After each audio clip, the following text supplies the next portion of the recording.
আলাইকুম আসসালামু আলাইকুম। ডাল রান্না করব আজকে, মুগ ডাল এবং মসুরের ডাল মিশিয়ে।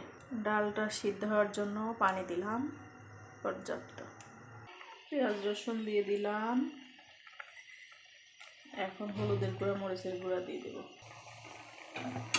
হলুদের গুঁড়া, মরিচের গুঁড়া, জিরার গুঁড়া দিয়ে দিলাম। ডালটা একটু চচ্চড়ির মতো করবো, তো এই জন্য এই মশলাগুলো দেওয়া।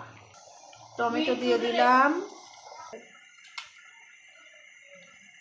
তেজপাতা আর শুকনো মরিচ ফোড়নে জিরা দিলাম,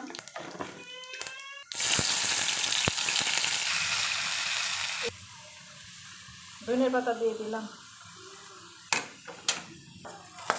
ফোড়ন দিয়ে দিলাম।